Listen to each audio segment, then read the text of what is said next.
Baik, Bismillahirrahmanirrahim. Assalamualaikum warahmatullahi wabarakatuh semuanya. Waalaikumsalam. Waalaikumsalam warahmatullahi wabarakatuh. Ya, Rabbi shrah li sadri wa yassir li amri wahlul 'uqdatam min lisani yafqahu qawli, Rabbi zidni ilma warzuqni fahma. Baik, Dek, kita mulai untuk kuliah pada kesempatan hari ini dengan mengucapkan basmalah bersama-sama. Bismillahirrahmanirrahim. Sambil nunggu teman-teman yang lain bergabung begitu ya di Zoom, saya akan melanjutkan kembali materi yang berkaitan dengan RBK, teman-teman. Kemarin kita sudah masuk ke tahap yang paling awal di industri bioproses atau di rekayasa biokimia adalah terkait dengan pretreatment dari strain atau inokulum. Nah, insya Allah untuk pembahasan di minggu lalu kita masih ada beberapa poin begitu ya, ada beberapa poin yang belum saya sampaikan di minggu lalu dan ini kita akan selesaikan insya Allah pada minggu ini. Saya izin untuk share screen dulu. Kebetulan memang terkait dengan tahapan pretreatment kemarin teman-teman sudah mengetahui begitu ya apa itu media fermentasi, dan insya Allah kemarin kita membahas fokusnya ke media fermentasinya. Nah, sekarang kita akan membahas seperti apa proses pretreatment-nya atau seperti apa mengolah media fermentasi. Kemarin kita sudah berdiskusi begitu ya, beberapa jenis media begitu, beberapa contoh media yang bisa atau sering dilakukan atau sering dipakai oleh suatu industri bioproses untuk nanti kemudian mengembang, untuk kemudian nanti tempat agar mikroorganisme yang digunakan itu berkembang biak begitu teman-teman. Nah, kemarin ada satu ya yang udah saya sampaikan yaitu MSA atau mannitol salt agar, dan sebenarnya MSA ini nanti adalah salah satu dari sekian banyak jenis media yang dipakai begitu di industri bioproses. Karena apa? Bioproses ini nanti medianya itu sekali lagi tergantung dengan mikroorganisme yang akan teman-teman gunakan begitu. Kalau semisal dia nanti pakainya Streptococcus begitu ya, Streptococcus aureus secara spesifik, maka Streptococcus aureus ini bisa tumbuh begitu ya, bisa tumbuh di mannitol salt agar. Nah, tetapi kalau misal teman-teman ingin menggunakan atau ingin menggunakan mikroorganisme semisal Leptospira, maka teman-teman tidak bisa menggunakan mannitol salt agar, tetapi nanti teman-teman pakai media Kortov begitu. Ini nanti akan saya share ke teman-teman untuk file Word-nya. Jadi di sini saya sudah membantu merangkumkan dari berbagai referensi buat teman-teman. Ini adalah beberapa media agar atau bukan agar begitu ya. Jadi yang digunakan untuk mengembangbiakkan suatu mikroorganisme tertentu yang nanti ini akan kita gunakan untuk proses pembuatan produk yang mana mikroorganisme ini nanti akan bertugas sebagai biokatalis. Nah, di file doc saya ini atau Word saya ini masih difokuskan ke medianya sama peruntukannya begitu teman-teman. Dan nanti insya Allah setelah ini kita akan melengkapi begitu. Jadi di saya baru selesai begitu ya, baru membuat contoh 3 jenis media begitu untuk preparasi dari media. Kemarin kita sudah berdiskusi terkait dengan MSA, mannitol salt agar. Insya Allah nanti hari ini saya akan jelaskan 2 contoh lagi, yaitu Birdnest agar dan birdseed agar, dan satu lagi nanti adalah Salmonella sigilla agar. Begitu. Nanti teman-teman saya sudah sebutkan 3. Nanti untuk menambah wawasan saya akan bentuk kelompok lagi ya, untuk nanti setiap kelompok membedah salah satu media. Jadi nanti mungkin kelompok 1 akan mendapatkan alkaline peptone water, begitu, alkaline peptone water yang di sini fungsinya adalah untuk mengisolasi, mengembangbiakkan Vibrio cholerae, ya nanti untuk obat kolera begitu. Nah nanti setiap tugas dari kelompok untuk terkait dengan media adalah menjelaskan bagaimana proses preparasinya seperti yang sudah saya contohkan di PPT yang akan kita diskusikan hari ini. Begitu. Jadi kemarin teman-teman kita sudah membahas tentang apa saja itu ini ya, media fermentasi. Jadi secara kita review kembali bahwa secara pengertian media fermentasi ini adalah suatu wadah, suatu sarana yang nanti harus disiapkan oleh industri bioproses yang nanti digunakan sebagai tempat pengembangbiakan atau tempat isolasi suatu organisme tertentu. Nah, media fermentasi ini nanti banyak penyusunnya, begitu ya teman-teman, banyak penyusunnya. Salah satunya adalah makronutrien, yang mana ini adalah sumber karbon dan sumber nitrogen. Mungkin saya harus catatkan review dulu buat teman-teman, buat ini, sebentar. Oke.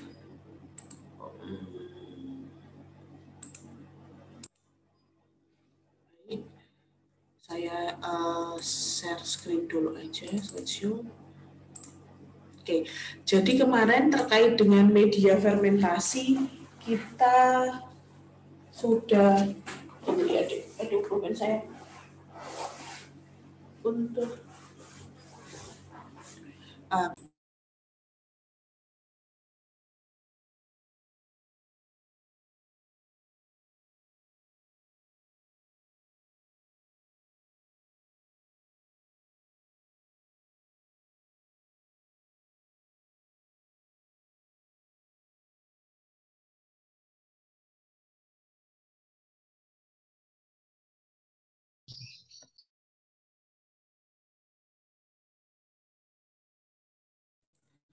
baik, teman-teman saya kembali karena pentabnya kok ketelisut gitu, jadi saya harus nyari dulu di belakang.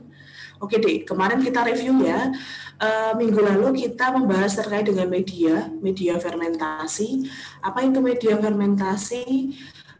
Media fermentasi sekali lagi dia adalah sarana yang digunakan untuk suatu makhluk hidup atau suatu mikroorganisme itu nanti dia berkembang biak. Nah, suatu media fermentasi ini adalah fungsi, begitu ya, fungsi dari mikroorganismenya, begitu teman-teman. Jadi dia selektif. Jadi kalau semisal kita ingin mengembangbiakkan tadi, semisal si Streptococcus aureus, maka kita harus pakai mannitol salt agar si Streptococcus aureus itu bisa berkembang. Kemudian kalau semisal kita ingin mengembangbiakkan atau mengisolasi mikroorganisme tertentu, maka kita harus cek referensinya, apakah seperti apa, begitu ya, seperti apa media fermentasi yang harus kita persiapkan. Nah, secara umum media fermentasi ini nanti karena sebagai wadah untuk berkembang biak suatu mikroorganisme, maka dia akan terdiri dari beberapa zat penting, gitu ya, zat penting. Yang pertama adalah makronutrien. Di sini biasanya adalah sumber karbon dan sumber nitrogen. Kemudian ini adalah mikronutrien. Mikronutrien ini adalah sumber fosfor, kalium, kemudian sulfur, kemudian kalium ini, dan satu lagi adalah magnesium, begitu. Kemudian ada juga sumber mineral, gitu ya, sumber mineral. Dan satu lagi adalah terkait dengan air, dan kemudian added faktor atau faktor tambahan, begitu, faktor tambahan. Di sini juga ada vitamin, begitu ya, di sini termasuk vitamin, kemudian mungkin hormon dan lain sebagainya seperti itu. Jadi intinya media fermentasi akan berisi nutrisi begitu, berisi nutrisi atau zat-zat yang nanti kemudian akan digunakan atau dibutuhkan oleh suatu mikroorganisme spesifik itu untuk tumbuh.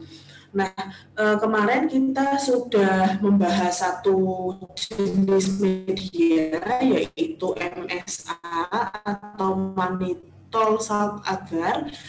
Fungsi dari mannitol salt agar adalah mengisolasi Staphylococcus aureus. Jadi Staphylococcus aureus ini nanti akan kita aplikasikan untuk produk fermentasi makanan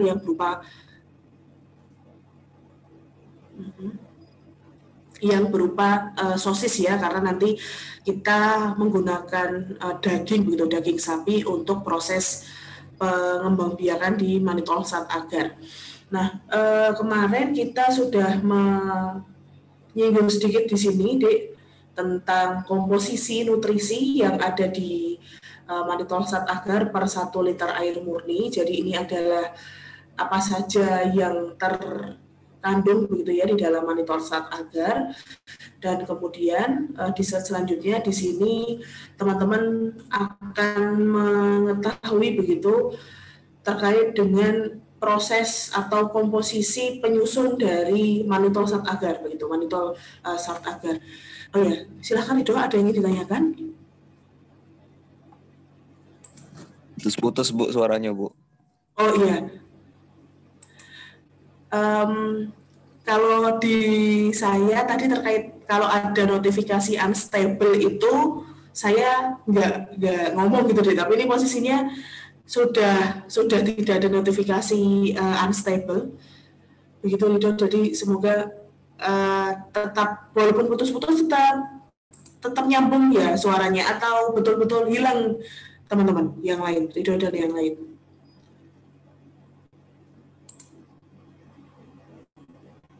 Di saya lancar Bu. Oke, baik.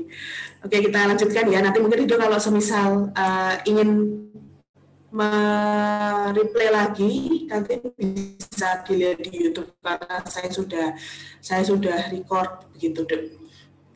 Baik, kita lanjutkan. Jadi di slide ini menjelaskan atau menampilkan seperti apa fungsi dari mannitol salt agar, komposisi yang terkandung di dalam MSA ini, kemudian nanti fungsinya untuk apa. Salah satunya adalah NaCl. Ini nanti fungsinya untuk memasok mineral-mineral atau anion, kation, elektrolit dan lain sebagainya. Ini sebenarnya hanya untuk sebagai teman-teman penambah wawasan teman-teman aja. Kalau untuk di RBK yang penting ada yang tadi ya sebelumnya, yang slide sebelumnya terkait dengan komposisi nutrisi dari mannitol salt agar dan kemudian cara menyiapkannya begitu deh. Jadi cara menyiapkan MSA itu seperti apa? Karena nanti setiap media fermentasi cara menyiapkannya akan beda-beda. Jadi punya resep suatu medianya itu nanti beda-beda karena bahan bakunya pula berbeda begitu. Nah, kemarin sepertinya kita baru sampai sini ya di minggu lalu. Saya akan lanjutkan. Jadi teman-teman, ini adalah bentuk begitu ya, bentuk dari wujud MSA atau mannitol salt agar. Nah, MSA ini nanti pada dasarnya selain dia di Staphylococcus aureus, kan kalau semisal kita ambil gitu ya sumber begitu, teman-teman. Jadi semisal kita punya media ini MSA begitu teman-teman. Di sini adalah mannitol salt agar. Kemudian kita tambahkan ke dalam MSA itu adalah suatu umpan begitu ya, umpan atau bahan baku utama yang akan kita tambahkan untuk kita isolasi kandungan mikroorganisme yang ada di dalam bahan baku kita ini. Nah, nanti kan di sini di dalam umpan itu kan nanti banyak banget ya mikroorganismenya. Tidak hanya Staphylococcus aureus, ada juga Staphylococcus jenis yang lain atau bahkan bukan Staphylococcus. Nah, di sini di dalam MSA dia punya indikator begitu, dia punya indikator yang terkandung di dalamnya adalah ini fenol red atau fenol merah.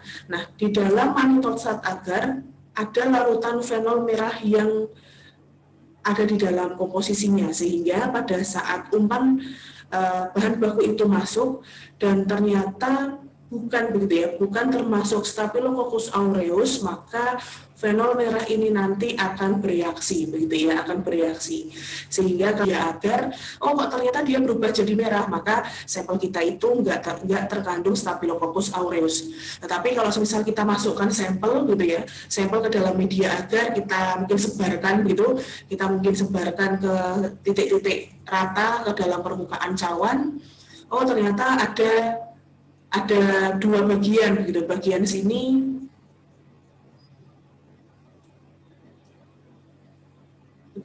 ada dua bagian. Di bagian sini semisal kok jadi merah ya Bu, tapi kok di sini tetap kuning maka area yang kuning ini adalah area yang mana Staphylococcus aureus itu terbentuk begitu teman-teman. Jadi ini adalah penampang contoh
mati lagi sinyalnya. Betul itu kayaknya memang unstable ini untuk jaringan saya. Semoga kedepannya lancar ya, ini sudah saya perbaiki. Oke, saya lanjutkan ya. Jadi terkait dengan media tadi di MSA, kalau semisal kita punya umpan begitu ya, profil umpan, ternyata dia akan memiliki banyak begitu atau mengandung banyak mikroorganisme atau Staphylococcusnya itu tidak hanya Staphylococcus aureus saja, maka indikator yang kita buat di dalam MSA akan berubah atau akan menunjukkan itu. Jadi kalau di MSA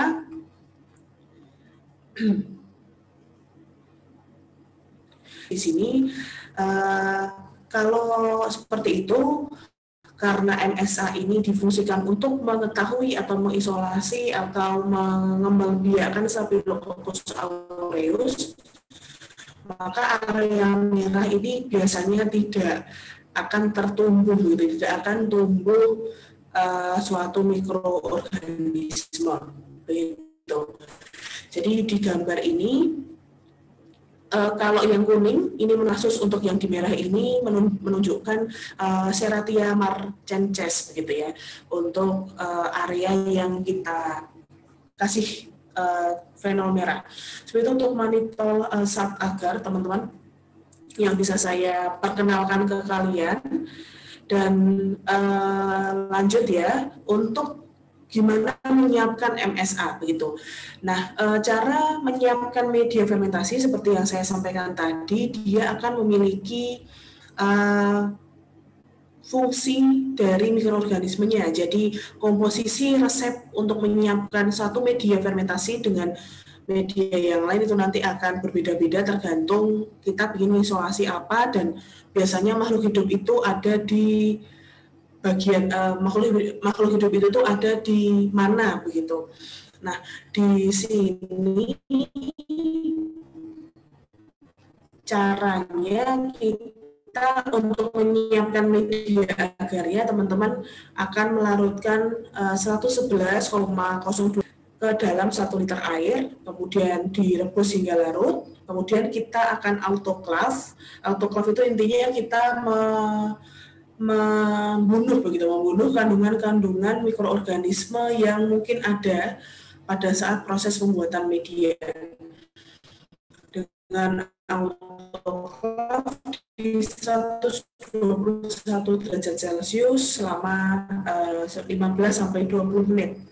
Kemudian teman-teman dinginkan di suatu, tuanglah ini nanti manitol sat agarnya ke dalam suatu cawan petri. Itu. Nah, untuk hasil begitu ya, di dalam suatu media MSA itu nanti akan ada beberapa mikroorganisme yang kita bisa isolasi berdasarkan indikasi dari medianya. Jika semisal tadi sesuai dengan gambar kita dapatkan koloni-koloni yang warnanya kuning begitu ya, maka itu adalah Staphylococcus aureus. Tetapi kalau semisal kita punya koloni gitu ya, koloni di dalam media manitol sat agar itu koloni warnanya merah atau bahkan mungkin bening, tetapi ada di area merah begitu teman-teman, itu adalah yang lain begitu, Staphylococcus spesies gitu ya, spesies dari Staphylococcus yang lain gitu, bisa jadi Staphylococcus epidermis, ada yang Staphylococcus yang bukan aureus dan epidermis begitu teman-teman. Nah, lalu kemudian setelah kita masukkan suatu sampel, kita masukkan di MSA, kok dia nggak ada apa-apa gitu ya, kok nggak ada perkembangan apapun, maka bisa jadi sampel yang kita umpankan itu adalah Streptococcus, begitu, Streptococcus spesies. Lalu kemudian jika ada di dalam MSA, ternyata indikasinya menunjukkan pertumbuhan yang mana koloninya terbentuk tetapi warnanya lebih ke putih atau lebih ke jingga ke oranye gitu, maka dia adalah Micrococcus, begitu teman-teman. Jadi untuk ini adalah kayak hasil yang bisa terjadi, yang memungkinkan kalau semisal kita pakai manitol sat agar sebagai media kultur, gitu ya, media kultur.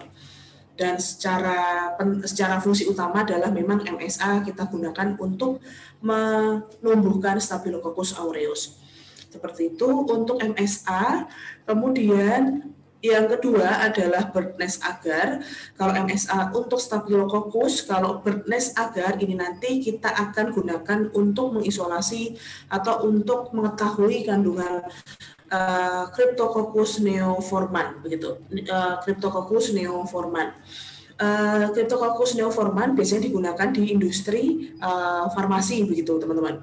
Nah, untuk membuat bird nest agar, ini nanti komposisi utama nutrisi dari bird nest agar per liter air begitu ya, per liter volumenya ini terdiri dari Nigersid. Nigersid ini nanti adalah untuk kandungan bakteri yang memang digunakan sebagai pengumpan agar Cryptococcus neoforman itu nanti tumbuh. Kemudian ada glukosa sebagai sumber karbon dan sumber hidrogen. Kemudian ada KH2PO4 atau kalium dihidrogen ortofosfat begitu ya. Kalium dihidrogen ortofosfat ini untuk sumber K dan sumber P. Di sini adalah sumber untuk mikronutriennya. Di sini ada K, ada H, ada P, ada O. Di sini glukosa C6H12O6 untuk nutrisi. Kemudian ada kreatinin dan ada agar dan ada air murni gitu ya. Jadi per distilled water 1 liter. Nah, kemudian zat-zat tambahan yang dipakai untuk membuat bird nest agar antara lain ada penisilin dan gentamisin gitu ya. Penisilin dan gentamisin dengan kadar setengah mililiter dan setengah mililiter seperti itu. Ini adalah komposisi utama dari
Oke, ini adalah cara kerjanya tadi. Kita akan gunakan ekstrak biji Guizotia abyssinica yang nanti di sana ekstrak dari biji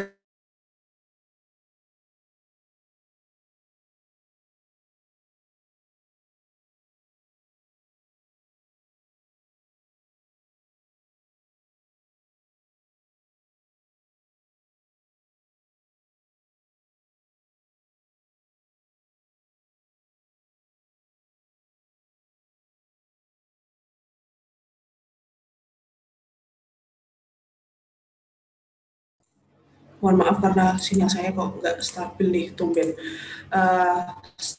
Cryptococcus neoforman tadi.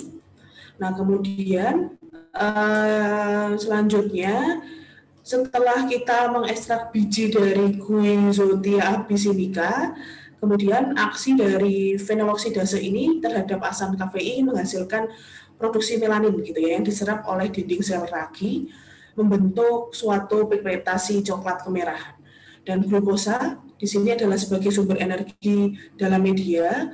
Kemudian kreatinin yang ditambahkan, begitu, kreatinin yang ditambahkan ini berfungsi untuk meningkatkan melanisasi karena nanti outputannya koloninya nanti warnanya coklat di bird nest agar nanti bird seed agar ini, dan kemudian agar ini sebagai agen penguat. Nah, ini adalah pembuatannya. Teman-teman tinggal campur biji ekstrak tadi, Guizotia abisi air suling biasa dengan cara kita rebus begitu ya. Kita rebus selama setengah jam. Kemudian kita saring dan air itulah yang nanti kita akan jadikan sebagai media untuk fermentasi ini.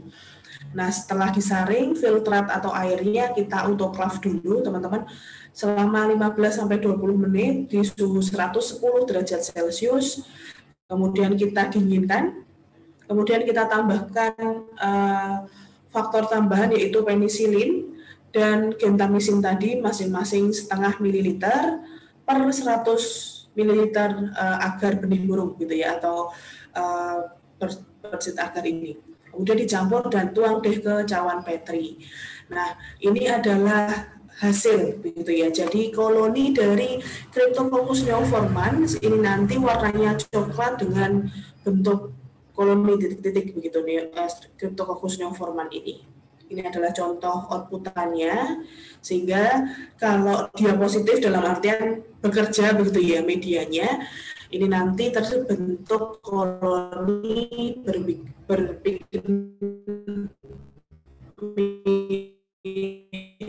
berpigmen coklat ke hitam karena kita sudah tambah galamnya, sudah ada kreatinin, kemudian di media itu kita tambahkan ada Cryptococcus neoformans, maka nanti koloninya akan berubah menjadi lebih coklat kehitaman gitu.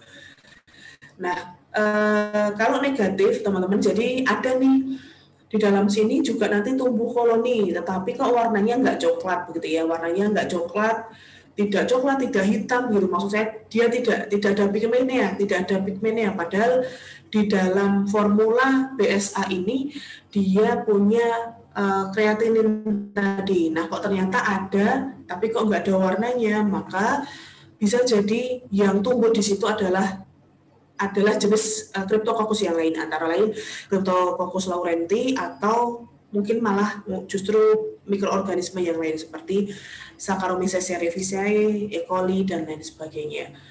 Begitu teman-teman, sehingga untuk BSA yang kita akan ambil adalah koloni hitam kecoklatannya. Oke. Nah, kemudian selanjutnya di sini namanya aja salmonella ya. Kita akan fungsikan untuk mengisolasi dan Shigella. Salmonella dan Shigella memang kita biasanya temukan di daging ayam mentah gitu ya, atau daging unggas mentah begitu teman-teman.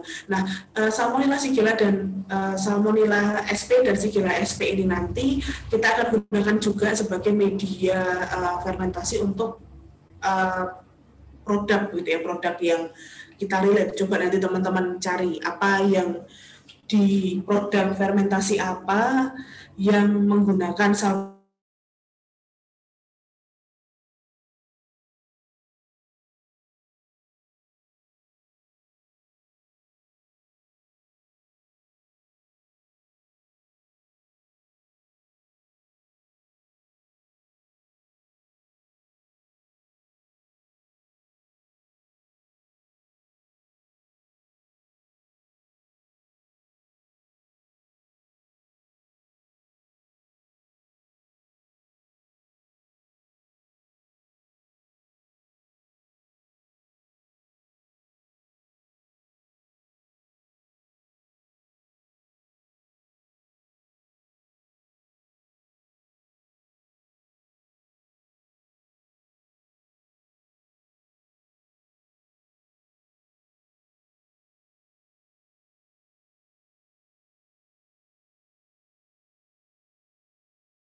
Oke, kita lanjutkan. Jadi ini tadi ya kandungan dari SSA, teman-teman. Jadi ada laktosa 10 gram per liter, kemudian ada sodium sitrat, ada sodium thiosulfat, dan lain sebagainya.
Maaf ya, bakalan masuk kelan terus kayak ini saya di sampai nanti duhur ya Allah. Baik, lanjutkan ya. Jadi SSA tadi ini adalah kandungannya. Nah, yang di sini yang akan saya highlight adalah hasilnya, teman-teman. Jadi hasilnya adalah seperti ini. Jadi dengan media fermentasi yang sama, kita bisa mengisolasi dua bakteri yang berbeda. Yang pertama adalah Salmonella. Karena tadi pakai indikator hijau ya, maka akan terbentuk koloni hijau ini adalah si Salmonella sp gitu ya. Sedangkan untuk Shigella sp dia membentuk kebalikannya begitu atau negatifnya, sehingga nanti dia akan terbentuk seperti ini, dia gelembung-gelembung putih begitu. Jadi kalau untuk di SSA Salmonella gitu ya, tidak memfermentasi laktosa karena kandungan di SSA pula juga ada laktosa, tapi dia akan menghasilkan hidrogen sulfida atau H2S. Nah, koloni bakteri yang dihasilkan akan tampak tidak berwarna dengan pusat-pusat hitam. Jadi hitam hijau kehitaman begitu. Nah, Shigella juga enggak memfermentasi laktosa dan menghasilkan gas hidrogen sulfida juga, sehingga koloninya jadi tidak berwarna. Jadi yang kehitaman ini, yang hijau kehitaman adalah Salmonella, sedangkan yang koloni tidak berwarna ini adalah Shigella. Seperti itu, teman-teman. Sekian ya untuk pengenalan yang bisa saya sampaikan. Nanti sisanya begitu yang ada di Word ini lumayan cukup banyak memang jenis media fermentasi yang sudah ada di perkembangan industri bioproses begitu. Nanti jadi ikhtiar teman-teman untuk nanti menjadi satu rangkaian pembahasan begitu ya. Nanti saya akan buatkan beberapa kelompok, sepertinya nanti tidak semuanya dari media fermentasi ini saya akan minta untuk dijelaskan lebih lanjut. Nanti kita akan cek mikroorganisme apa saja yang sering kita akan gunakan begitu ya. Khususnya untuk di lulusan teknik kimia akan gunakan begitu. Oke, ini saya harap dengan sedikit contoh tadi, mulai dari mannitol sat agar, bersit agar, dan Salmonella Shigella agar, teman-teman mendapatkan wawasan baru begitu ya, bahwa untuk mempersiapkan media fermentasi kita memang memerlukan pengetahuan terkait dengan fisiologi atau nutrisi dari mikroorganisme tersebut. Nah, karena nutrisi dan fisiologi yang diperlukan ini akan menentukan apa saja komposisi nutrisi yang kita harus siapkan di dalam suatu media fermentasi ini begitu. Dan kemudian setelah tahu gimana cara buatnya, teman-teman juga tahu ternyata ada juga nanti kemungkinan suatu koloni itu tumbuh itu bukan mikroorganisme yang kita inginkan, seperti yang di MSA tadi contohnya. Kalau daerahnya dia jadi merah, ternyata dia bukan Staphylococcus aureus yang kita akan butuhkan. Malah justru Staphylococcus aureus yang kita butuhkan adalah yang di koloni kuning begitu ya, kuning tadi. Begitu teman-teman. Nah, insya Allah nanti dilengkapi untuk beberapa media fermentasi yang sering dipakai di industri yang ada di dalam tabel ini. Nanti salah satunya akan saya minta teman-teman untuk membahas lebih lanjut. Gitu. Nah, kita sudah tahu media secara lengkap gitu ya. Sekarang kita akan membahas, masih ada waktu sekitar 40 menit. Kita akan bahas gimana cara bikinnya, begitu deh. Terhadap media itu, kemudian media akan sangat relate terhadap satu tahapan di industri bioproses, yaitu pretreatment mikroorganisme atau pretreatment inokulum. Ini insya Allah slide-nya hampir mirip dengan slide yang kemarin ya, tetapi ada beberapa poin yang sifatnya adalah review, sehingga materi yang berkaitan dengan media fermentasi saya masukkan juga pada materi presentasi yang di tahapan pretreatment mikroorganisme ini. Jadi di RBK kita akan membahas yang pertama adalah penyimpanan ya, penyimpanan di sini tidak hanya bahan baku yang akan kita pakai, tetapi kita juga akan melakukan penyimpanan mikroorganisme. Kemudian yang kedua adalah pre-treatment. Untuk pre-treatment pula kita nanti membahas juga bagaimana pre-treatment mikroorganisme dan juga pre-treatment bahan baku yang akan kita pakai. Jadi semisal mau bikin etanol dari C6H12O6, ini nanti menggunakan Saccharomyces cerevisiae, dia menjadi C2H5OH dan CO2, seperti ini teman-teman. Teman-teman harus mengetahui bagaimana pretreatment bahan baku, yaitu glukosanya, dan bagaimana caranya mentreatment mikroorganismenya. Dalam hal ini adalah Saccharomyces cerevisiae-nya. Nah, materi ini atau presentasi ini akan membahas sedikit review terkait dengan bagaimana cara kita begitu ya untuk mentreatment suatu mikroorganisme. Nah, terkait dengan mikroorganisme pada teknologi fermentasi begitu akan digunakan sebagai fungsi kerjanya adalah digunakan sebagai biokatalis. Kalau di industri kimia konvensional kita biasanya gunakan katalis kalau semisal reaktornya cair-cair atau reaksinya cair-cair berlangsung di CSTR, biasanya antar reaktan 1 dengan reaktor 2 kita tambahkan katalis cair. Biasanya di sini dalam H2SO4 atau HCl atau H3PO4 begitu ya. Katalisnya biasanya asam. Jadi, kalau semisal pakai industri proses konvensional. Nah, tetapi kalau semisal kita pakai fermentor, reaktan bahan baku gitu ya, bahan baku yang masuk, kita itu akan tambahkan mikroorganisme. Nah, mikroorganisme ini akan berfungsi sebagai biokatalis. Sehingga mikroorganisme dengan H2SO4 ini nanti fungsinya sama. Dia akan mempercepat reaksi gitu ya. Dia akan mempercepat reaksi terbentuknya suatu produk baru begitu.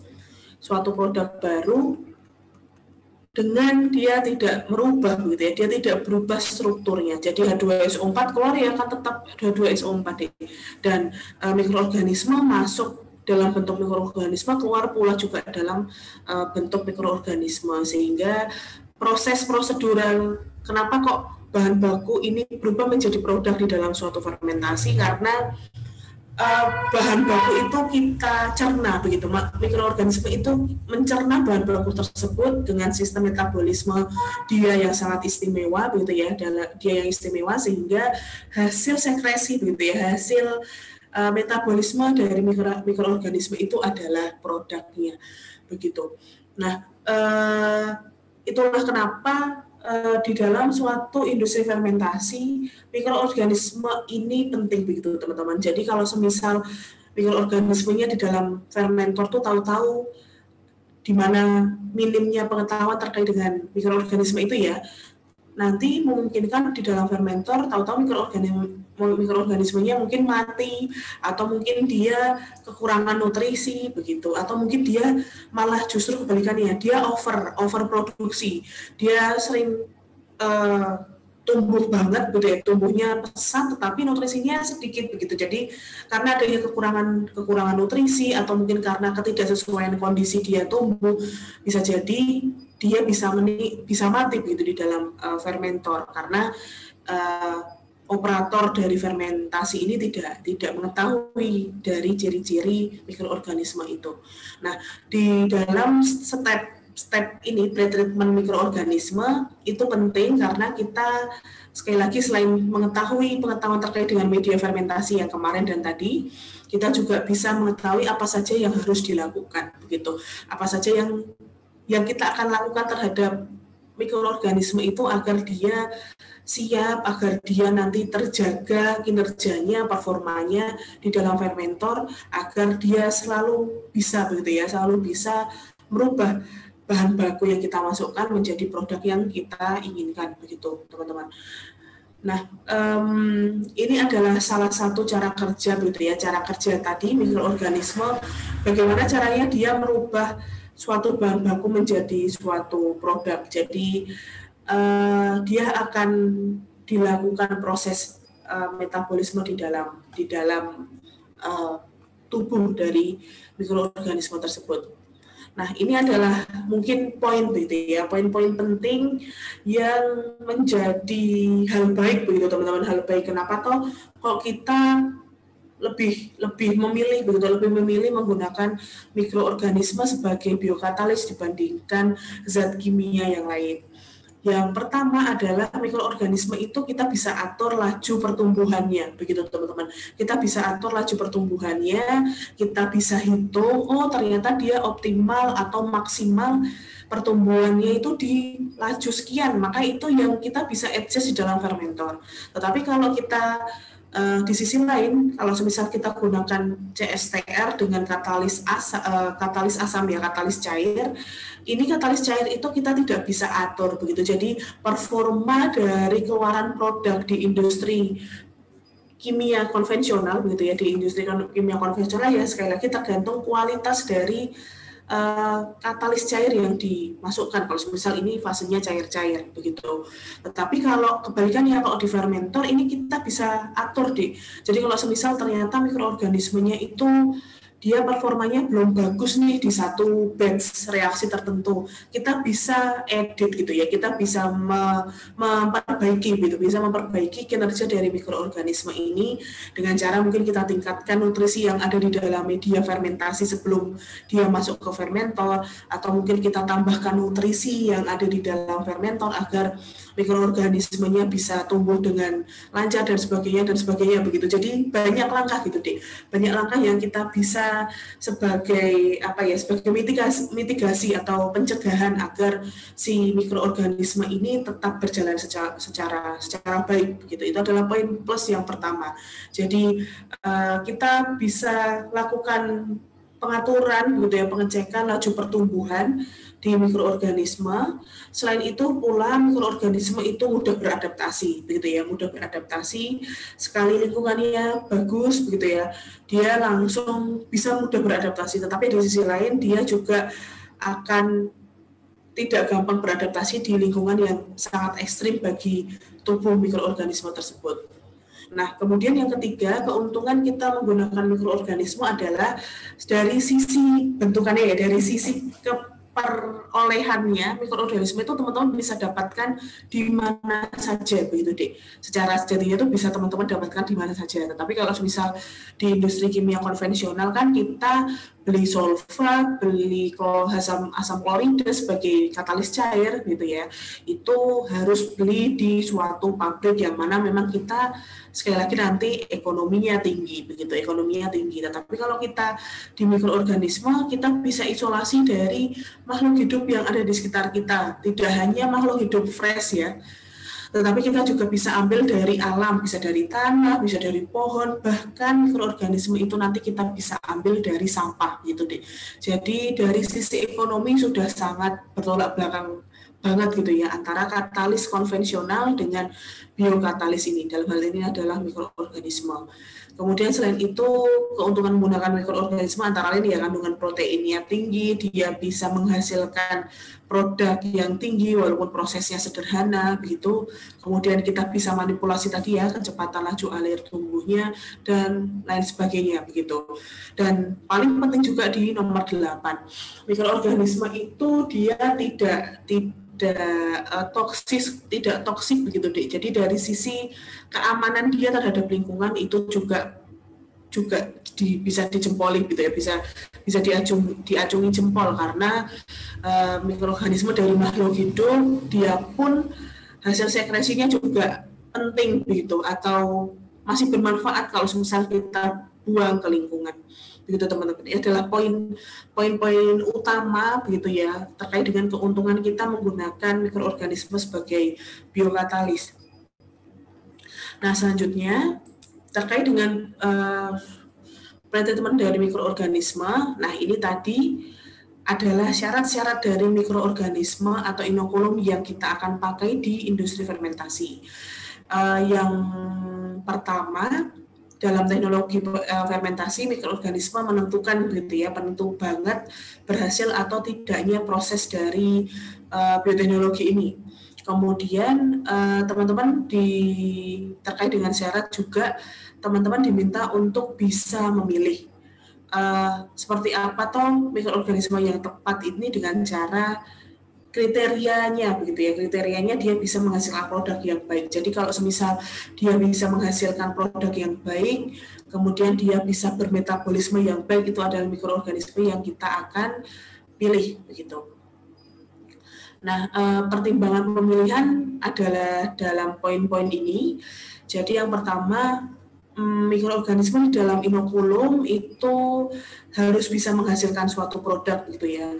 Apa gunanya kalau misal kita isolasi mikroorganisme, ternyata mikroorganisme itu tidak bisa menghasilkan sesuatu, tidak bisa menghasilkan hasil sekresi tertentu. Begitu kalau misal kayak Streptococcus aureus tadi kan dia dapat mensekresi daging menjadi jauh lebih empuk begitu ya, lebih empuk, lebih tender begitu, maka kita bisa pakai itu untuk pembuatan sosis fermentasi begitu. Jadi kekasan begitu deh. Jadi kalau semisal mikroorganisme itu tidak memiliki kekasan dalam fungsi kerjanya atau hasil proses metabolismenya atau hasil sekresinya, maka ya tidak kita gunakan sebagai bahan utama sebagai biokatalis. Kemudian yang kedua, genetiknya harus stabil, tidak dalam satu waktu dia performanya turun, tidak dalam satu waktu dia performanya tinggi begitu ya. Secara genetik dia harus stabil, kemudian harus bisa begitu ya, harus bisa dibuat dalam media kultur tadi, media fermentasi yang kita sudah sebutkan. Kemudian dia bisa sebisa mungkin harus mudah di scale up, kemudian dapat sesuai dengan pH yang diinginkan di dalam proses fermentasi dan sebagainya. Teman-teman bisa baca sendiri ya. Dan selanjutnya ini kemarin sudah kita singgung terkait gimana cara memperoleh strain mikroorganisme. Kita kemarin sudah menyinggung tentang beli gitu ya, beli di koleksi kultur atau kita bisa ambil dari alam. Jadi kita screening, kita isolasi dari sumber alam.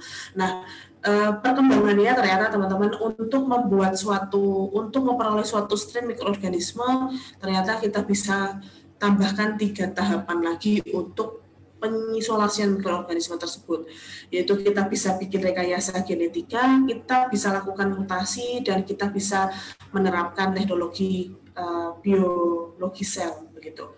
Ini kemarin sudah ya, ini adalah salah satu contoh koleksi kultur dan letaknya di seluruh dunia ini seperti ini. Kemudian kita bisa lanjutkan. Ini salah satu contoh untuk screening di sumber alam. Jadi semisal kalau kita ingin gunakan E. coli untuk proses fermentasi, maka teman-teman bisa isolasi bakteri E. coli dari usus besar kita sendiri gitu ya. Usus besar kita sendiri kan banyak E. coli-nya. Jadi kita harus isolasi E. coli dari sampel usus kita, kemudian dia lakukan seperti bikin media tadi ya, di autoclave, kemudian kita simpan di dalam media yang steril begitu.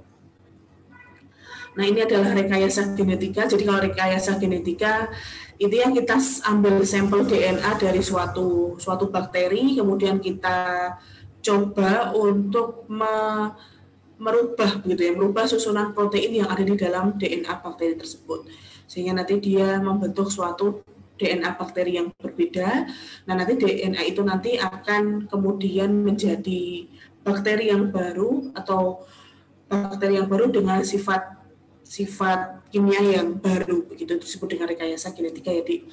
Kemudian ada juga fungsi protoplas, yang teman-teman bisa baca sendiri, ini tidak terlalu saya akan tekankan ya. Nah, ini adalah hal-hal yang penting juga teman-teman. Gimana caranya kita menyimpan begitu? Karena kan di tahapan RBK yang paling pertama itu adalah penyimpanan mikroorganisme begitu. Penyimpanan mikroorganisme. Nah, mikroorganisme sebelum kita kultur gitu ya, sebelum kita kultur atau kita masukkan ke media fermentasinya, kita harus bisa menyimpannya begitu. Kita harus simpan dia agar dia awet selama proses fermentasi itu berjalan. Karena kan kalau pabrik itu berjalan terus kan ya, setiap hari selama 1 tahun itu setiap hari selama 24 jam. Maka kalau semisal kita beli dari kultur, koleksi kultur, atau semisal kita isolasi dari sumber alam, maka mikroorganisme ini menjadi penting. Poin-poin yang berkaitan dengan penyimpanan mikroorganisme itu juga menjadi penting begitu teman-teman. Nah ini ada 9 begitu teman-teman, ada 9 media atau sarana begitu ya, sarana yang bisa teman-teman pakai, 9 alternatif yang bisa teman-teman pakai untuk bisa menyimpan suatu mikroorganisme sebelum nanti kita kembangkan di media fermentasi dan kemudian di kultur ya, di tangki kultur. Yang pertama adalah serial transfer. Jadi serial transfer itu intinya kita siapkan kultur, jadi alurnya di RBK adalah seperti ini ya, jadi sebentar kita, oke. Ini mikroorganisme gitu ya. Mikroorganisme kita ambil dari, semisal kita dari alam gitu ya. Dari alam kita isolasi jadi media mikroorganisme gitu ya, sampel gitu ya, sampel mikroorganisme. Kita kemudian masukkan ke media fermentasi yang nanti akan teman-teman cari. Ini ada yang mungkin MSA tadi ya, MSA metode agar, persit agar, dan kemudian Salmonella Shigella agar, dan kawan-kawan. Media fermentasi ini nanti untuk screening begitu, screening atau mengisolasi. Semisal inginnya Streptococcus aureus gitu ya, aureus. Maka sampel dari alam kita lakukan sampel begitu ya, sampel dari mikroorganismenya, kemudian kita pasang begitu di media fermentasi yaitu mannitol-sal agar. Habis itu nanti keluar ada 2 ya, ada 2 kemungkinan. Dia yes gitu ya, dia yes yaitu Streptococcus aureus, atau nanti dia no begitu, dia no. Untuk bukan begitu ya, bukan dari Staphylococcus aureus. Nah, kalau yes ini nanti sampel ini begitu ya, sampel ini harus disimpan begitu. Sampel harus kita simpan gitu, simpan. Kemudian setelah sampel disimpan ini nanti masuk ke kultur gitu ya. Tangki kultur. Tangki kultur ini adalah fungsi untuk mengembangbiakkan si Staphylococcus aureus dalam hal ini untuk dia lebih banyak deh. Jadi media fermentasi juga mengembangkan si Staphylococcus aureus gitu. Tetapi pengembangan ini ya karena medianya kan cuma kecil deh. Dia hanya cawan Petri begitu ya, sehingga dia sedikit. Tetapi kalau kalau dia sudah spesifik, sampel ini mengandung Staphylococcus aureus, maka kita harus simpan dulu.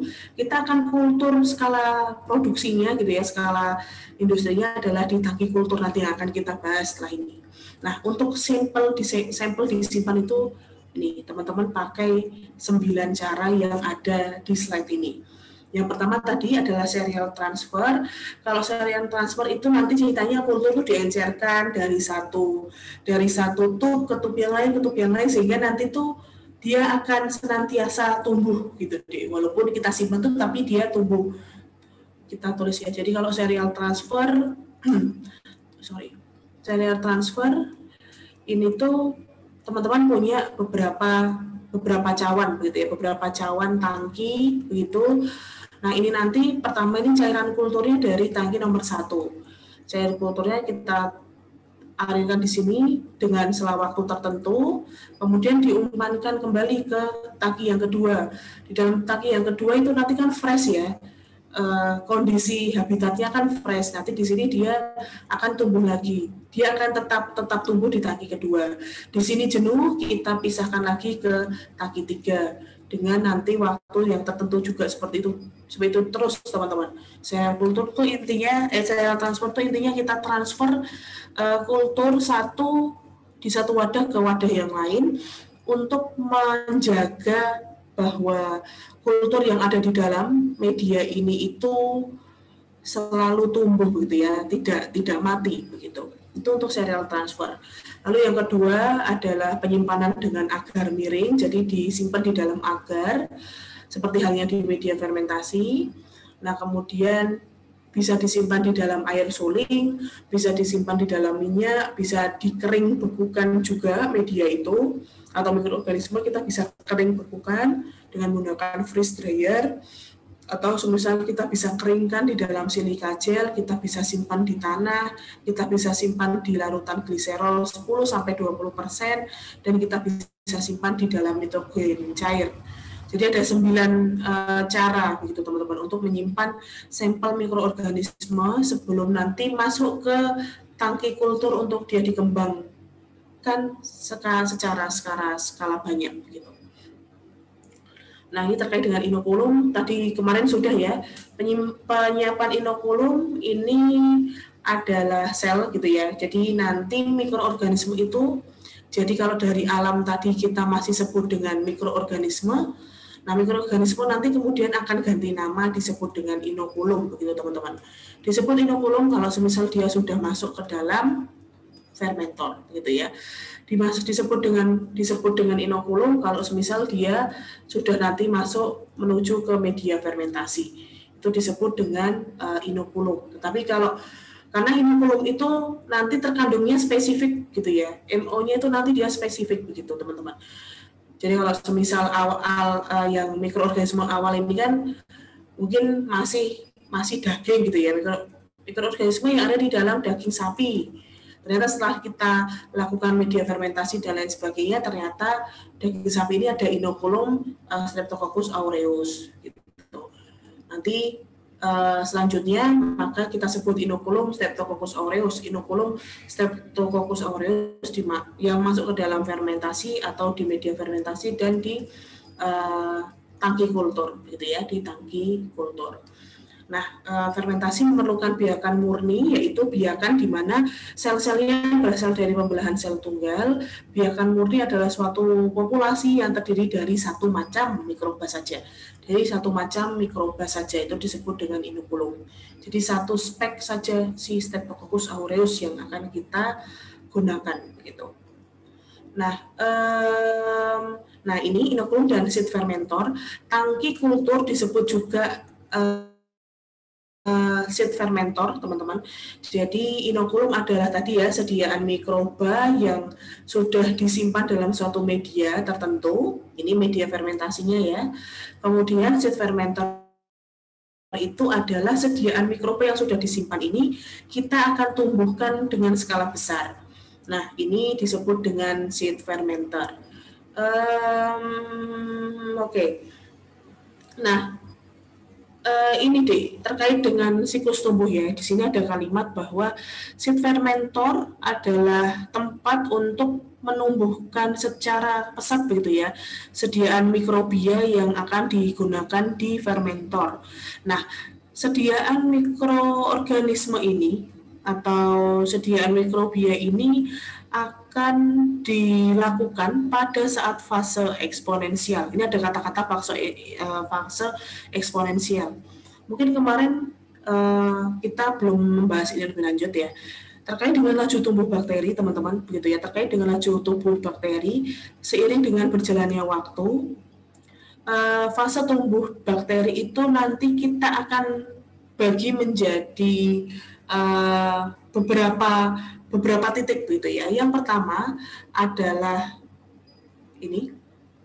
Pertama ini adalah lag ya, lag fase.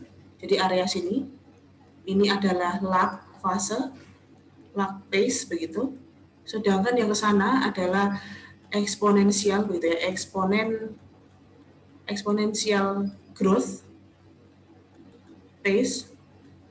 Kemudian ke sana adalah stasioner pakai ya, phase.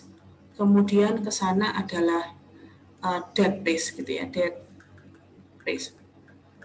Oke, ini adalah siklus bakteri. Insya Allah nanti mungkin saya ada di ini nanti akan saya terangkan kembali pada saat kita membahas tentang kinetika dari bakteri atau mikroorganisme ya teman-teman. Nah ini karena berkaitan dengan seed fermentor, suatu mikroorganisme itu nanti punya 4 tahap tumbuh begitu deh. Yang pertama, yang kedua, yang ketiga, dan yang keempat. Jadi nih kalau semisal kita kenalin gitu ya, mikroorganisme ke dalam suatu wadah, dia itu tuh nggak bisa langsung tumbuh cepat gitu. Jadi dia ada beberapa waktu sebelum dia tumbuh cepat. Yang pertama adalah lag fase. Lag fase itu apa sih? Lag fase itu adalah fase di mana pada saat pertama kali mikroorganisme itu kita kenalkan di suatu sistem tertentu, begitu teman-teman. Tumbuh sih gitu ya, tumbuh, tetapi karena waktu yang dipunyai gitu ya, yang dipunyai oleh mikroorganisme ini ternyata hanya difungsikan untuk melakukan adaptasi, begitu, melakukan adaptasi, sehingga proses tumbuhnya itu ada, tetapi tidak sebanyak waktu dia untuk melakukan fermentasi terhadap wadah. Jadi area lag fase ini adalah area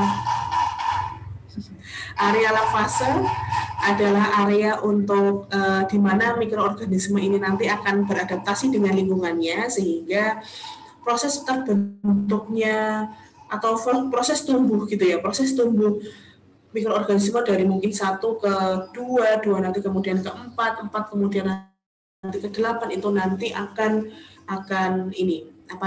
tergantung gitu ya, sedikit gitu, lebih dengan sistem, dengan lingkungan yang ada, maka tumbuhlah dia pada fase nomor 2, yaitu exponential growth phase. Jadi exponential growth phase ini adalah masa keemasan gitu, masa keemasan bakteri, yang mana dia sudah selesai adaptasi, dia sudah nyaman dengan lingkungannya, maka dia sudah fokusnya adalah tumbuh saja sebanyak-banyaknya gitu, sebanyak-banyaknya. Nah, sekali lagi, wadah ini tuh kan kadang-kadang kita tambahkan nutrisi, kadang-kadang enggak kan ya gitu ya. Kadang-kadang kita tambahkan nutrisi, kadang-kadang enggak, sehingga selama dia tumbuh tinggi gitu ya, tumbuh banyak, tumbuh secara skala banyak itu kan dia juga membutuhkan nutrisi yang banyak kan gitu. Nah, kalau semisal wadahnya, maaf ya, lewat dulu nih iklan ya. Oke. Nah, kalau semisal cairan dari mikroorganisme ini punya nutrisi tertentu, lalu kemudian kita tambahkan di dalam wadah itu punya nutrisi tertentu, kemudian di dalam wadah kita tambahkan mikroorganisme, awalnya kan lag ya, dia makannya tuh sedikit, tapi dia adaptasi sambil makan sehingga tumbuhnya sedikit. Tetapi kalau udah adaptasinya selesai, maka dia makannya banyak gitu, makannya banyak, nutrisinya yang dipakai banyak, sehingga dia tumbuhnya banyak. Nah, tetapi kan nutrisi ini bisa jadi kita nggak nambahin gitu ya, kita tidak nambahkan, ada satu kondisi di wadah ini nanti nutrisinya berangsur lebih sedikit begitu, sehingga kalau nutrisinya sedikit, mikroorganismenya butuh nutrisi, dia akan mati begitu, tidak tumbuh lagi. Nah, itu adalah di fase nomor 3. Sehingga fase nomor 3 atau fase stasioner ini adalah fase di mana laju tumbuh suatu bakteri karena masih ada nutrisi yang tersisa itu sama gitu ya, sama dengan jumlah bakteri yang mati karena kekurangan nutrisi begitu. Jadi yang awalnya nutrisinya itu 1000, pada saat fase lag itu dia kurang 20 begitu. Jadi kan sisanya 980 nutrisinya. Nah, ternyata pada saat fase nomor 2 ternyata dibutuhkannya itu, maksudnya karena dia butuhnya banyak banget, bisa jadi 900. Ini kan sisanya 80 kan ya, Dik.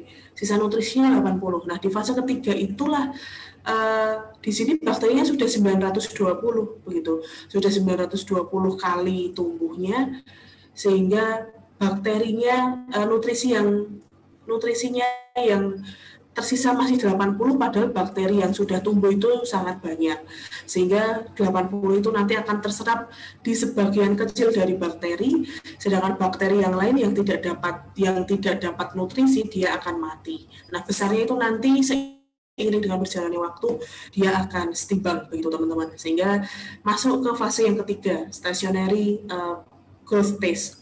Nah, kemudian ada satu sisi nih, kalau misal dari sisi operator, dari sisi engineering-nya, proses engineer-nya nggak berpikir sampai lebih jauh begitu, maka akan ada kondisi wadah ini atau sistem ini nanti malnutrisi. Tidak ada nutrisi sama sekali, sehingga nanti masuklah siklus bakteri ini di dalam siklus yang keempat, yaitu dead phase atau fase mati. Jadi posisinya itu udah karena nggak ada nutrisi sama sekali, ya udah deh, yang tadinya si mikroorganisme ini tumbuh sehat-sehat saja, tahu-tahu mati karena tidak ada nutrisi di dalam wadah itu. Nah, berkaitan dengan siklus bakteri ini, insya Allah siklus bakteri ini akan senantiasa seperti itu terus, gitu ya. Sementara jadi bakteri yang tumbuh akan mati tetapi seiring dengan adanya bakteri yang mati, ada juga bakteri yang tumbuh lagi karena dia berkembang biak, kan begitu deh.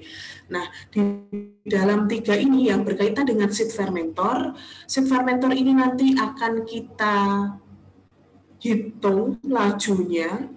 Kita hitung seberapa lama waktu tinggal dari mikroorganisme itu adalah berdasarkan dari tahapan yang nomor 2 ini, tahapan tumbuh bakteri yang nomor 2, yaitu exponential growth phase, begitu ya. Jadi, semisal tadi Streptococcus aureus, ternyata butuh dari lag ke eksponensial tuh butuhnya sejam gitu. Maka ya nanti di dalam seed fermentor si aureus itu nanti hanya ada di 1 jam saja. 1 jam saja. Setelah dia banyak, dia langsung diarahkan ke fermentor. Karena dia banyak, langsung digunakan, difungsikan untuk mereaksikan produk hingga nanti jadi yang kita inginkan, begitu teman-teman. Oke, jadi syarat inokulum tadi ya, fase lagnya kecil, jadi waktu untuk dia adaptasi itu sebisa mungkin pendek gitu, jadi langsung ke exponential growth phase-nya, kemudian dapat ditumbuhkan volume besar dan lain sebagainya. Ini nanti teman-teman bisa baca sendiri. Ini tadi kemarin sudah kita singgung ya, ini adalah penyiapan inokulum rata-rata yang dibutuhkan untuk menyiapkan inokulum agar ready masuk ke fermentor. Kalau bakteri cukup mudah, cukup singkat di 2 jam. Kalau jamur dan alga itu 2-6 jam, begitu ya. Oke, nah tinggi rendahnya konsentrasi inokulum nanti akan tergantung dari variabilitas sel, kemudian inhibitor pertumbuhan dan nutrisi sekali lagi yang ada di media fermentasi. Oke, seperti itu. Ini adalah contoh atau teknis gitu ya, teknis untuk menyiapkan seed fermentor karena ini berkaitan dengan pretreatment mikroorganisme. Yang pertama langkahnya adalah subkultur gitu ya, atau media kita, mikroorganisme kita yang sudah kita simpan di dalam media fermentasi tadi, bisa SSA, bisa MSA begitu. Ini kita harus simpan di dalam media tersebut selama 24 sampai 48 jam. Kemudian setelah, biasanya ini kan media kita kan padat ya, biasanya dia padat. Kemudian setelah itu mikroorganisme yang sudah disimpan di media padat ini dipindahkan ke media cair. Nah, ini nanti di adjust konsentrasinya gitu selama 3-5 hari, kemudian masuk ke dalam fermentor fermentasi yang sesungguhnya. Kemudian jadi di dalam seed fermentor ini maksimal ada di 3-5 hari begitu, karena memang exponential growth phase ini nanti cukup lama teman-teman, untuk durasinya cukup lama, apalagi di stationary phase gitu ya. Ini nanti waktunya juga cukup lama, sehingga kita simpan di dalam seed fermentor tuh 3-5 hari itu insya Allah masih cukup gitu ya, masih cukup untuk siap untuk tetap di exponential growth phase atau log ya. Di sini exponential log phase ini adalah log fase, sebutannya adalah log fase. Begitu.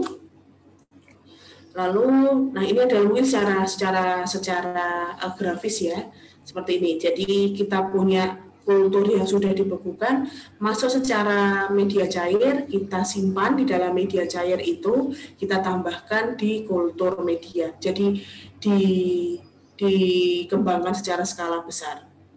Nah, ini adalah tahapan inokulum. Jadi yang pertama kita simpan di skala kecil, kemudian ditumbuhkan dulu di skala lab gitu ya. Volumenya di 5-10, kemudian kita perbesar lagi medianya gitu di 300 sampai 3.000 liter nih di seed fermentor, kemudian nanti seed fermentor skala komersial di 10.000 sampai 500.000 liter. Karena semakin banyak volumenya, maka otomatis waktu yang dibutuhkan media itu untuk exponential growth phase itu juga semakin lama begitu teman-teman. Jadi ya itu tadi 3 sampai 5 hari. Tetapi kalau di ini skala lab mungkin hanya beberapa hari saja atau beberapa jam saja, tergantung nanti dari media tumbuhnya. Insya Allah itu yang bisa saya sampaikan pada kesempatan hari ini. Jadi kita sudah selesai ya di step yang kedua, 1-2 gitu ya, 1-2 untuk penyimpanan dan pretreatment dari mikroorganisme. Teman-teman sudah tahu gimana apa saja jenis-jenis media fermentasi, kemudian bagaimana langkah-langkah yang dipakai untuk sebagai ikhtiar pretreatment mikroorganisme sebelum nanti masuk ke fermentor. Minggu depan kita akan berdiskusi lagi, tetapi nanti kita akan membahas tentang pretreatment substrat ya. Jadi berkaitan dengan ini. Gitu. Jadi insya Allah minggu depan kita akan membahas pretreatment substrat dan proses ekstraksi produk jadi satu. Jadi di sini adalah tahapan nomor 2 gitu ya. Jadi kan kalau di RBK ada yang pertama penyimpanan. Teman-teman sudah selesai membahas penyimpanan mikroorganisme, kita belum menyimpan substrat. Ini nanti kita akan bahas minggu depan. Kemudian tadi kita juga sudah membahas pretreatment, seperti apa yang harus dilakukan untuk mikroorganisme. Besok kita akan membahas substrat itu, ini di tahapan di sini. Kemudian yang ketiga nanti masuk ke fermentor ya, proses fermentasinya. Ini nanti insya Allah 2 minggu lagi. Kemudian ini ekstraksi ya, ekstraksi produk. Ini nanti teman-teman juga kita akan bahas minggu depan. Karena alat proses yang sama. Jadi 2 substrat gitu ya. Nomor 2 untuk substrat dan kemudian 4, langkah 4 ini nanti hampir mirip dengan PIK gitu ya. Hampir mirip dengan PIK di tahapan pretreatment bahan baku di tahapan nomor 2, kemudian tahapan separasi dan pemurnian produk. 4 dan 5 gitu ya, 4 dan 5. Kalau PIK kan 1, 2, 3, 4, 5, 6 ya. Di sini penyimpanan bahan baku, kemudian yang 6 penyimpanan produk, kemudian yang kedua apa? Pretreatment ya, pretreatment bahan baku, kemudian ini unit reaktor, kemudian nanti 4-5 adalah separasi, pemisahan, dan nomor 5 adalah pemurnian produk. Nah, nomor 4-5 ini di RBK disebut dengan ekstraksi produk. Sedangkan untuk di nomor 2 dan di nomor 1 di RBK tidak hanya bahan baku secara substrat saja. Kalau di sini kan substrat ya, tetapi di RBK kita tambahkan mikroorganisme. Begitu teman-teman. Jadi kuliah besok nanti sama dengan nomor 2, 4, dan 5 nih materinya. Lihat ya di sini nanti ada beberapa langkah-langkah pada cair gas itu nanti apa aja cara kerjanya, kemudian gimana cara operasi yang biasanya kita pakai kalau semisal nanti substratnya gas, padat, cair, apa saja yang harus kita pakai. Ini insya Allah sudah teman-teman dapatkan di PIK, sehingga insya Allah ini hanya review besok minggu depan. Itu. Nah, minggu depannya lagi kita akan membahas fermentasi ya, atau fermentor. Fermentor ini nanti sama seperti tahapan nomor 3 di PIK, yaitu jenis-jenis reaktor. Nah, setelah itu nanti kita masuk ke kinetika dan lain sebagainya yang berkaitan dengan fermentor. Begitu teman-teman, minggu depan kita bahas yang ini ya, pretreatment substrat dan ekstraksi produk. dari hasil fermentasi begitu. Oke, terkait dengan media fermentasi dan bagaimana caranya mentreatment substrat, apakah ada yang ingin ditanyakan, Dik?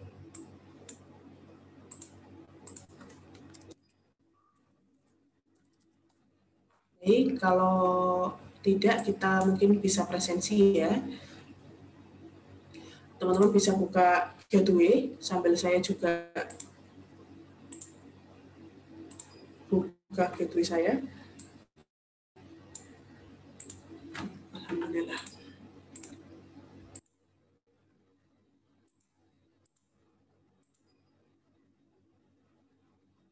Oke, ini presensinya karena sepertinya belum semua ya di yang kemarin, karena dunia jam 10 nih. Tadi saya lihat baru tiga kelompok yang mengirim. Virus sudah satu, kelompok 1 sudah, 5 sudah, 4 sudah, alga,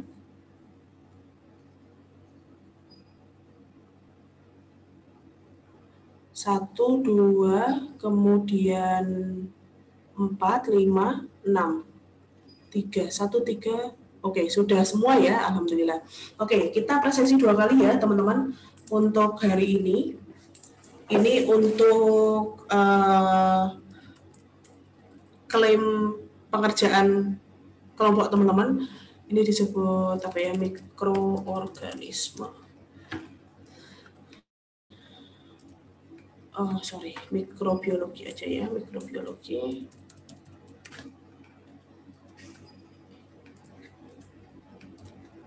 Ini presentasi kelompok.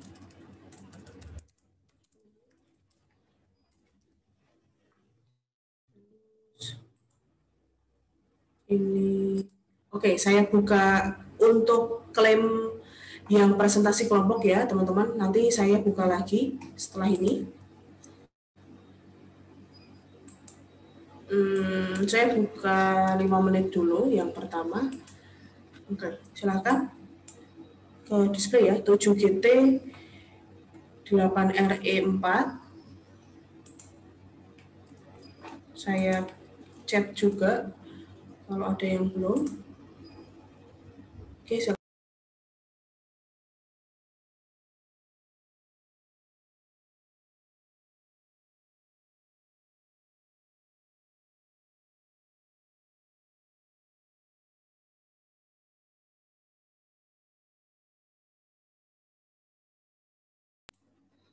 Oke, sebentar.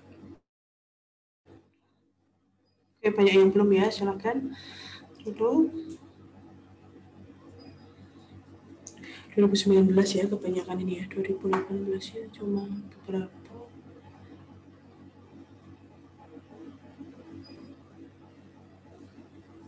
Baru 24. Oh ya, kalau ini sebenarnya kita bisa klaim hadir semua seperti ini.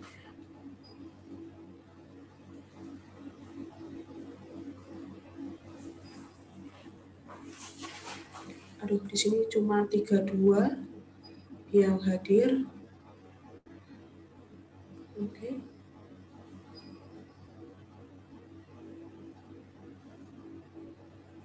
Hafni, belum, Kemal, kemudian Nurul Imama, Misbahul Anam, Alvina, Reza, Harun, lalu ada Dani, Meta, Faisal Sultan, belum presensi nih.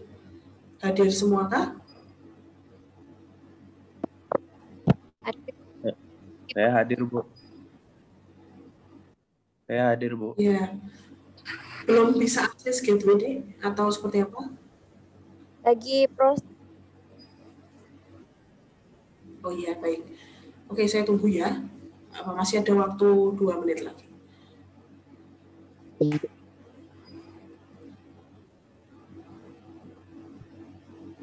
Tujuh GT 8 RE 4.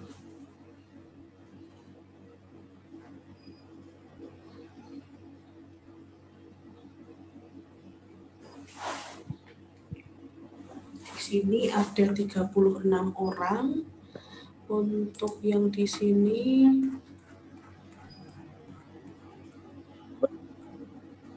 1, 2, 3, 4, 5, 6, 7, 8, 9, 10, 11, 15, 16, 17, 18, 19, 20, 21, 22, 23, 24, 25, 26, 29, 30, 31, 35, 36, 37, 38, 39,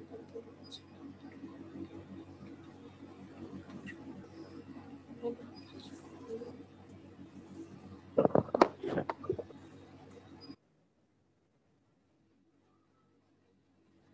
Banyak ya, satu orang dua ya. 1, 2, 3, 4, 5, 6, 7, 8, 9, 10, 11, 12, 13, 14,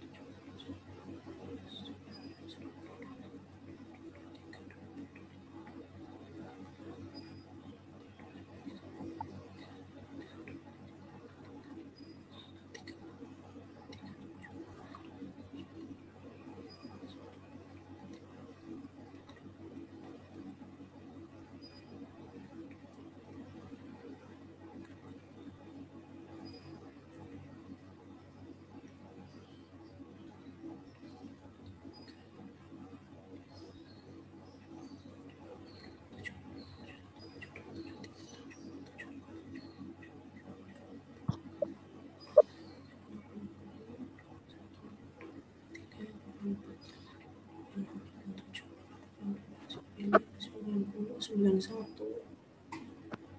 Oke.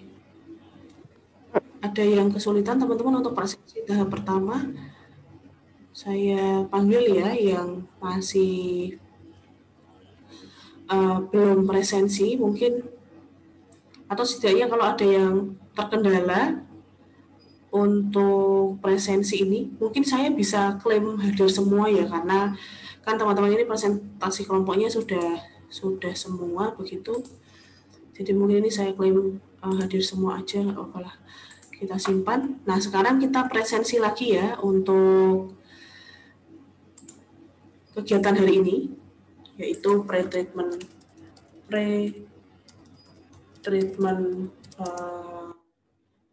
mikroorganisme, pre-treatment inokulum. Copy, siap-siap dulu lagi untuk ini ceramah.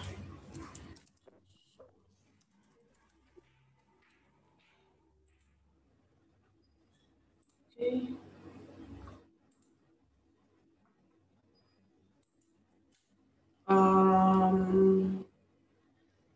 Saya ini terus ya. Oke, saya buka lagi ya teman-teman, ini untuk presensi yang kedua untuk hari ini. Jadi ada 32 yang hadir. Ini nanti saya akan klarifikasi kalau misal belum ada yang hadir. IY, ZZ, X, VW ya untuk codingnya.